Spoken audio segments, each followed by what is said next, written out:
the short-term solution can't be something that is actually going to do some measure of violence to your long-term goals.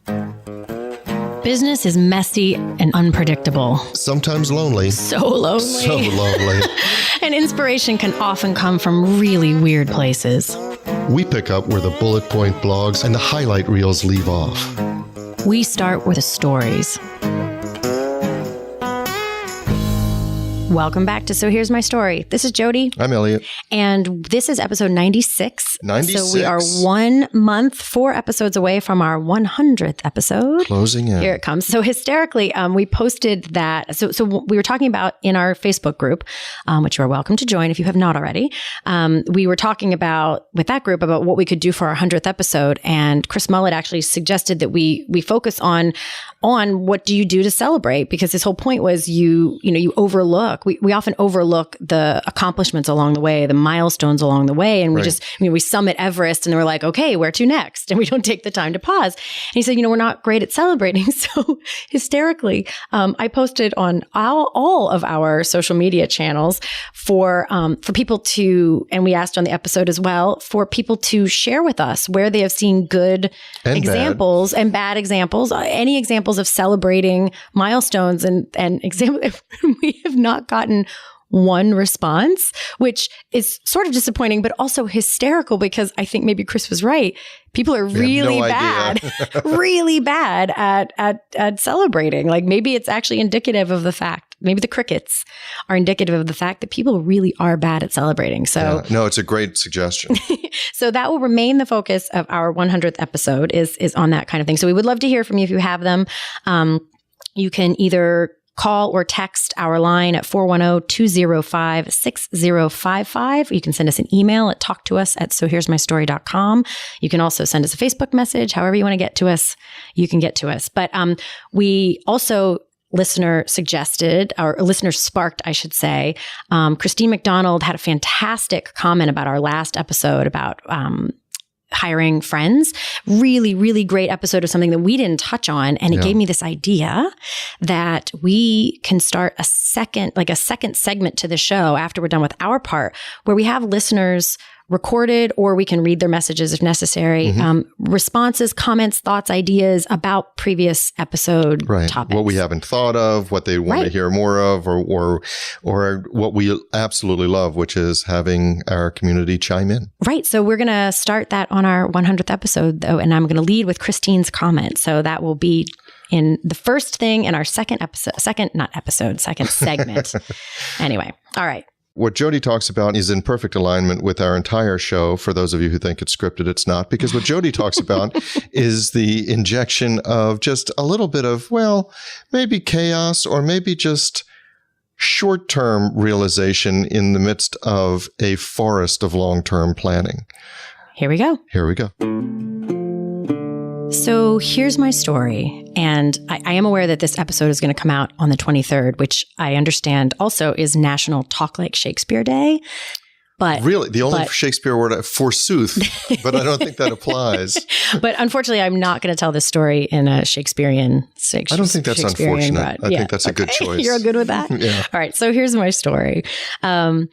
This topic has come up a couple times of late. And so last week, and I think it's just a really interesting thing for entrepreneurs. So last week, I was leading a roundtable, and one of the entrepreneurs in that roundtable was talking about something that is very familiar to all of us, even if you're not an entrepreneur, which is this balance of health versus busyness. And he is someone, I've known him for many years, and I know how important it is for him in particular. I mean, it's important for everybody, but he in particular really needs to be getting to the gym, and it's important for his well-being, his vibe, his energy. When he's not getting to the gym, it shows up in lots of other ways.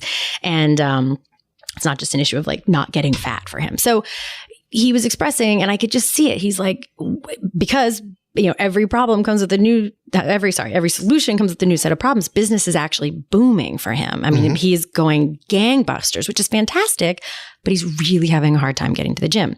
And so we were talking about that a little bit because I could just see he's slogging energetically.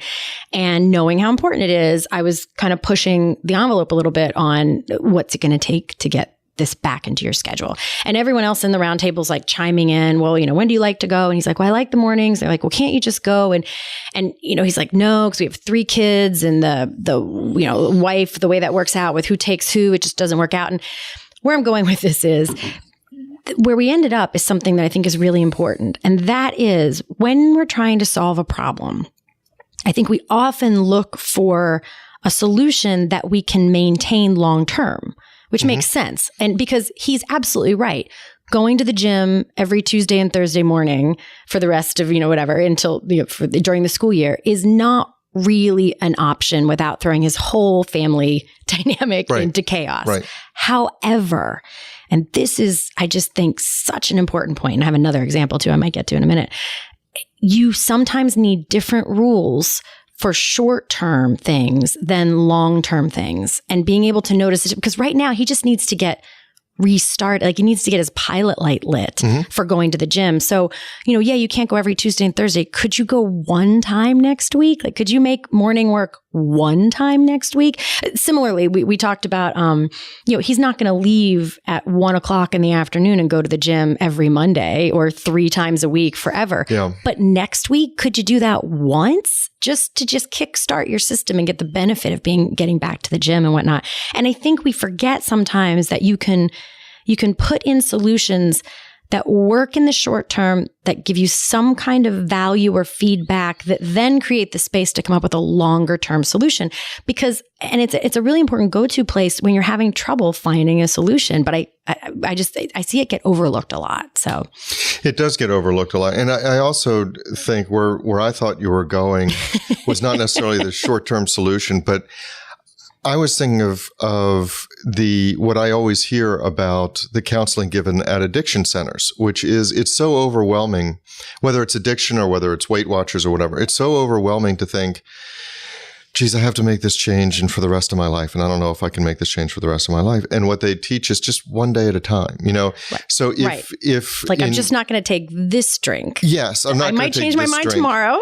Correct. But today I'm going to adhere to this. And so what occurred to me when you were telling your story is with his 3 kids and the arrangements and all that stuff, and maybe changing the routine would not work for long term, for forever, for a year or whatever.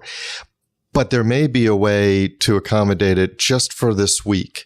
So he can, as you said, get his pilot light lit. Yeah. And that in itself, I think you're right. We do overlook the benefits of the short term of like fix. A different set of rules for short term. And the reason because I could totally see where you were going with that. I think probably the second story juxtaposed with the other one is why it landed in this way with me. I have another client who I've been working with for about 6 or 8 months, just starting their business, really trying to get it off the ground. I mean, they've been doing it on the side for years, but like quick job, going in whole hog. And so we were long-term business planning for a while. That's one set of rules and structures and who do I work with? Who do I not? Who's my ideal client?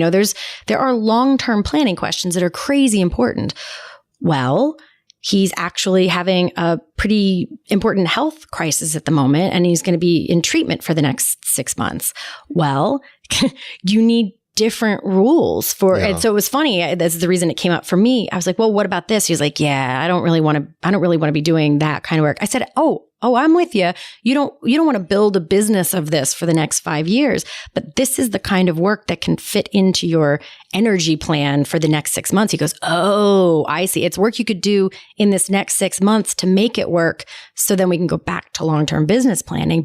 And so we spent that whole hour last week talking about the rules for the short period of time versus rules for the long haul. And I find myself in the same way. Sometimes I resist. I'm like, oh, well, I don't want that forever. Like, no, but does it serve a short-term purpose? And the key thing is, I think if you can consciously do it, because there's just as much risk in taking in lots of short-term things if you're not consciously saying, no, for the next 6 months.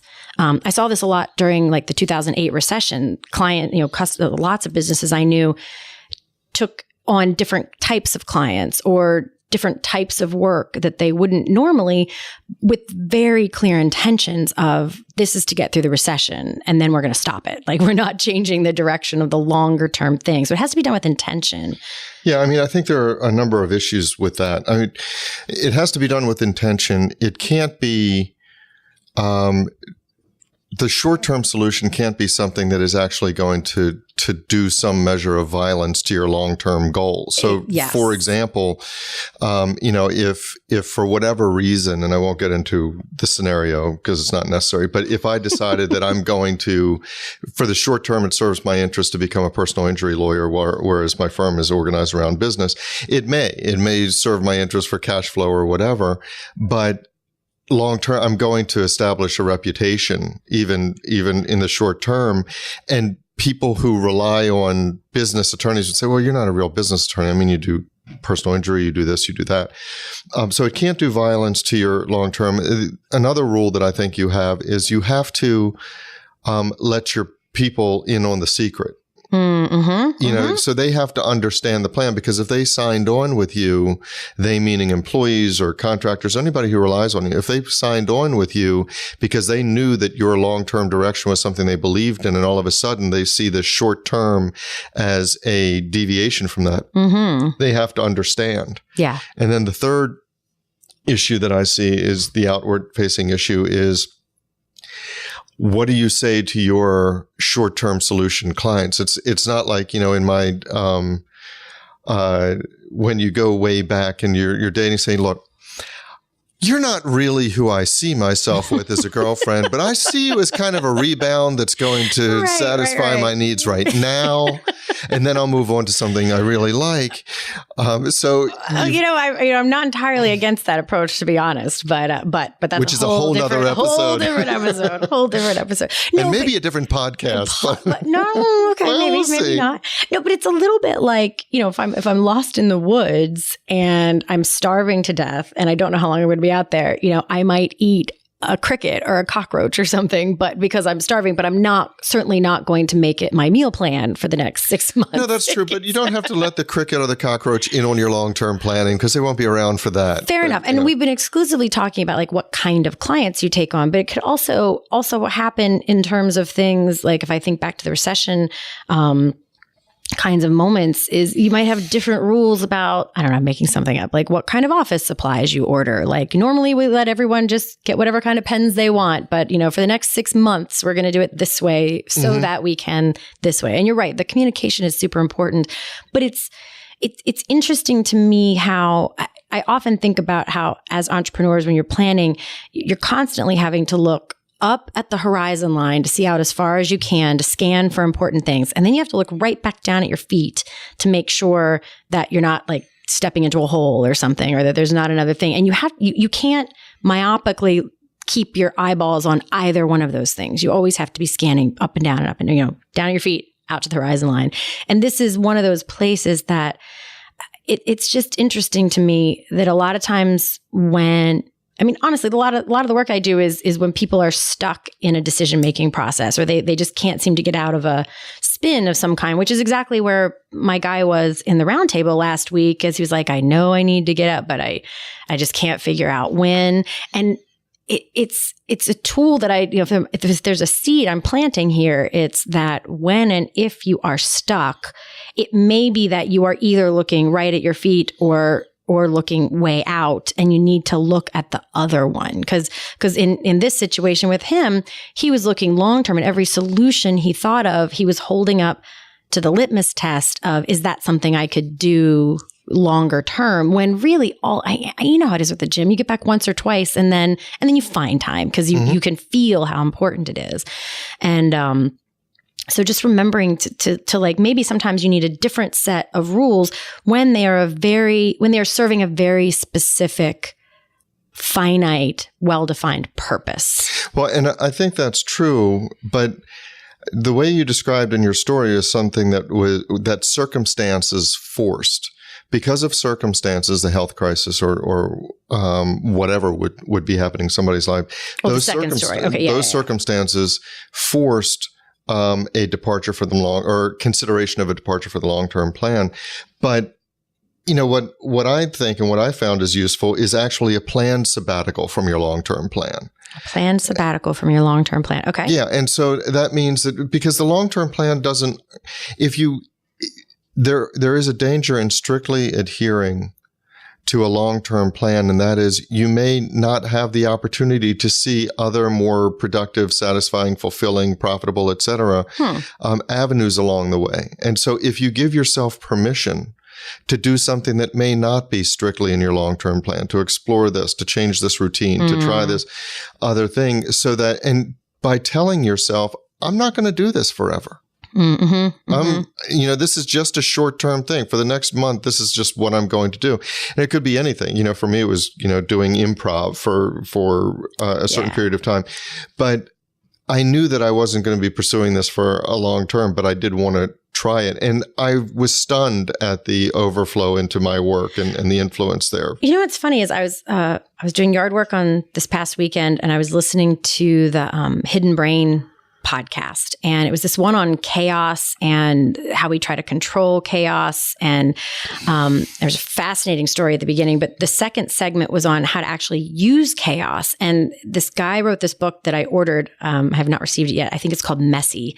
And the whole book is about how important it is to interject pinpoints of chaos into things. And he actually, in order to freshen it up and spark new thoughts and whatnot, you can't just be doing the same thing all the time. And he actually played this amazing piece of this piano piece. And I can't remember the guy's name. He's a famous musician, but it was this, he got there to play, and it was this terrible piano where this whole section over here didn't work. And, you could only do this section, and these keys were not quite right. And it wasn't loud enough. And he ended up playing with those constraints. And because of his developed skill set, he was able to play this amazing piece that would have never happened otherwise. And it was sort of this, when you interject little blips of chaos or unruled energy into something, then you get, which is fascinating because I'd actually forgotten about this. In my second example, the one with the health crisis, we actually have stumbled upon a few of those things. There were a couple things threads of thought that we went down thinking it was just hey, this would be a short-term solution. And when we put those feelers out into the world, other things came up that we had never thought of that are actually totally in his wheelhouse for a longer term plan, but we just hadn't gotten there. And I don't know how else we would have gotten there without some of that. But you're right. It's about the proportion. I often have this image of a cupcake where you want to keep the main cupcake part of your business or plan pretty intact. And then you can layer on innovation, sort of the icing. You don't want your whole cupcake made out of icing, i.e. innovation. Fair enough. I don't want my whole cupcake. If the icing is the innovation piece, you can't just be constantly innovating or you never get anywhere. No. And actually, which is, I don't want to get sidetracked, but, God from forbid. Because tangents are the enemy of this podcast, but one of the things that caused me a problem with one of the peer groups that I was a member of, which I think serve a tremendous purpose, was they would bring in so many good speakers and ideas each month that if you succumb to the temptation of following along the path suggested by each speaker, your strategy would look like a pinball. You'd be bouncing from side to side, and it caused a little bit of organizational whiplash, I think. So, for sure. I used to have to do damage. I've had more than a few clients who are in those peer groups, and I literally have it on my calendar when their peer groups are, because I know for some of them who are big idea people and love new ideas that I have to do damage control based on who the speaker was, because they're going to wonder oh, now we're going to do this. Oh, wait, now we're going to do this. But I do like the idea of the pinpointed chaos or just injecting some, because a lot of times I find that for many of the business leaders I talk to, what they do, it can be described as slightly less spontaneous than a shuttle launch. I mean, everything is so incredibly planned out. And you wonder, well, what would happen if you just explore something different? And by that, I don't mean that you're really, really, really good at building big box stores like Best Buy and Walmart, and you want to try your hand at restoring the Notre Dame Cathedral or something like that. Right. So, but there are certain injections of things off plan that I think are incredibly healthy. And I know in my career, they've worked very, very well. Oh, for sure. And so I think the application of this whole thought process is in both those places. One, intentionally doing it. I love that planned sabbatical from the long plan. Sticking in little bursts of chaos somewhere to liven things up, find other avenues you wouldn't have otherwise found.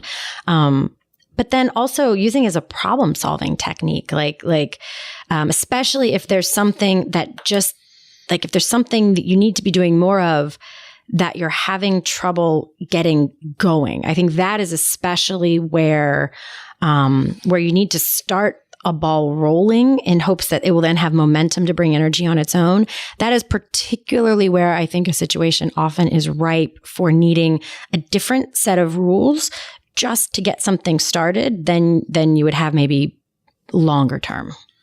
Yeah. And so I guess the question that I have is if you have somebody that's thinking, okay, it's fine to hear about injecting pinpoints of chaos or whatever, but realistically, what are you talking about? I mean, what do I do? Wait, I'm supposed to have a real point? Yeah, a real point in bottom line business. What do you do? Are you saying that I go out and take up juggling now? No. I mean, honestly, that you brought that up. So really, I should be asking you that question. I don't have a list of ideas at this particular moment, but I do think that I think it can come in a couple ways. One is I definitely think that exploring. Okay, so one thing that I love to do sometimes, with someone is to play this as a thought exercise with a company. Just purely as a thought exercise, if you had to go out and generate, and then depending on the company, this number changes because it's right, more $10, or less $1 million, or whatever it is, $10,000. If you had to go generate $10,000 this week or $1,000 tomorrow, how would you do it? And it's interesting. It's a thought exercise that has so much value because it often means that you can't go about your normal, it's like, well, I go network and hope to find somebody that I can have coffee with, that I can hope to find. We have a long sales cycle. And yeah, exactly. I mean, and what's interesting is I've had more than a few people come up with a short-term sales option that would, it's always great to have that in your back pocket for like cash flow dips or like recession sort of situations and whatnot.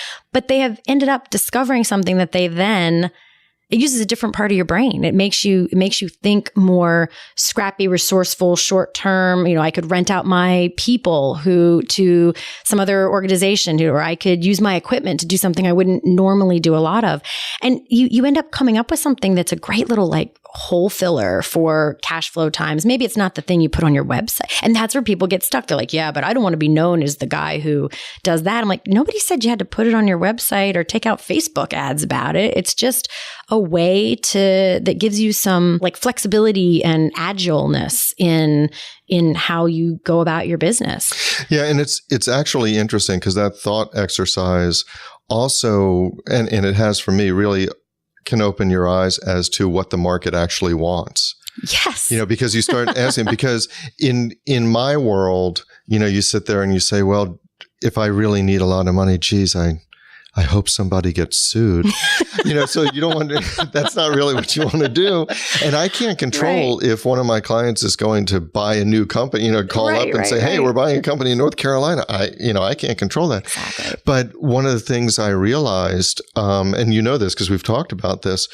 Yes, we do have conversations off air, is that I realized that so many companies, not just my clients, but in the marketplace where I work, would love to just, all we need is for you to come in for a day and do a workshop on how our people can negotiate their own contracts. Mm-hmm. And I love doing that stuff. And I was like, that's a thing. That's it, really? And I actually had sent an email to a client. It's a large company and they had asked something else. And I was answering their question, but I said, oh, and by the way, I do address this. I've been asked a number of times to do these workshop. So if you're ever interested, it was literally a 2-sentence throwaway at the end of an email.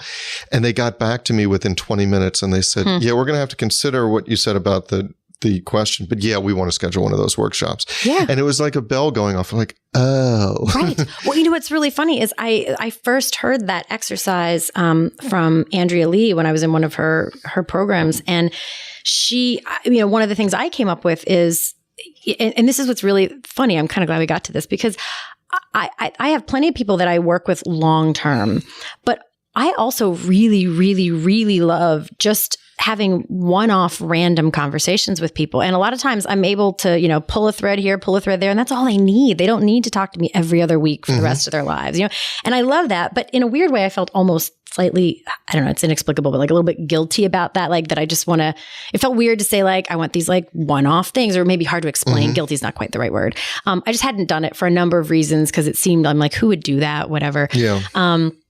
But that was one of the things I came up with is if I had to generate a bunch of money, I could like put up a quick web page that says, hooked to like a calendar thingy that says, you can book me here and you can self-book and just see if people like, you know, a little cash inflow now for things booked in the next month or two. And so at the end, there was this challenge to like go try one of the things you did. And at the time I did it, it's a few years ago. And lo and behold, I think I put up like 5 or 10 times or something, like poof, they were all whipped up. And I was like, that's interesting. And because it was a bunch of people who weren't looking for a long-term help. They just had They don't want therapy question. For 8 years. They had one thing they wanted to work through. And hysterically, I actually wanted that work, but for some reason just hadn't sort of put my sign out for it. And yet they were out there wanting that service and didn't know where to go for that service because it doesn't really exist. And your mindset before that may very well have been, well, I only do my best work if we have this long-term engagement. Weirdly, no. I mean, I know that because here's what I know. I have a long history of people being referred to me, and my first step is always to do a call with them. Yep. And a long history of in that call, us kind of untangling the thing. And there's a huge difference between like, oh, okay, I made this a little bit better, but you have a longer term problem here we need to work on. But many, many, many times I'm like, and you're good. You don't need me. And they'd be like, wow, that's amazing. Thank you so much. You know, and I'm like, good, we're, off. And sometimes they come back later. So I actually know that it can be a lot of times entrepreneurs and leaders do not need coaches or consultants or whatever. They just need someone who can help them think through a particular issue. Yeah. And so I literally have no reason for having not put that out there. Zero. And yet I hadn't. When you described that, what I kept going back to was in the Peanuts comics, Lucy with the psychiatrist is in with 5 cents and all you needed to do is stop by, talk to her and then leave. Right. And that's actually what people needed. But for some reason, probably because it doesn't exist in some kind of model that I could be modeling or something. I had just drug my feet on it, probably because I just wasn't sure how to describe it or something. Oh, but that's the thing that I think is so important about that exercise is the other thing it does is I think there's this slog that happens in most of our brains when we think about, like I even start to say it more heavily, like, what do we want to, like, where should the business go? It has this sort of like God voice, Charlton Heston, like, what is our strategic plan? That's very close to your spooky voice. I think. Spooky Charlton Heston? I don't know. Yeah. Whereas there's something like kind of fierce and feisty and agile about how can I make mad cash in the next 2 weeks. 2 weeks. That doesn't get you hung up in, well, what would the web page look like? And how would I position that? And what's the story and the brand? And do I need a new logo if I do? I mean, it's just like blah, blah, blah, blah. Just like get out there, do it. This is like a sound effects episode. This is our sound engineer's nightmare. Yeah. Or at least I'm not sniffing or coughing. So. No, you can leave that to me for right now. Yeah. But no, I think that, I just love the idea of the short-term plan, making the organized incorporation of chaos. Right. Love it. So that's our story. But the discussion doesn't have to end here. No, it does not. In fact, we don't want it to. No, we don't. That is why we actually have our private Facebook group, which we started to make sure that we could get your comments, your rants, your thoughts, your stories. Your stories. You can find links to that group as well as show notes and links to subscribe via email and how to find us just about anywhere you can possibly find podcasts at sohere'smystory.com. And you can also find us on Facebook and Twitter at SHMS Podcast. And since we know it takes a village. Yes, it does. We'd like to thank our village, our super talented, incredibly patient team. And occasionally snarky team. Yeah, but in the best of ways. In the best Lovingly of ways. Snarky. Yes. Good mockery. So a huge shout out to the people who actually help us produce our show. First, our sound engineer, Tom Hansen. Thanks to Christy Schmier for our brilliant show notes and all the other fantastic writing she does for us. And to Taylor Mathauer for doing just a little bit of everything. Including wrangling us. Which is no small feat. No, it's not. This is Jody Hume. And I'm Elliot Wagenheim. And you've been listening to So Here's My Story.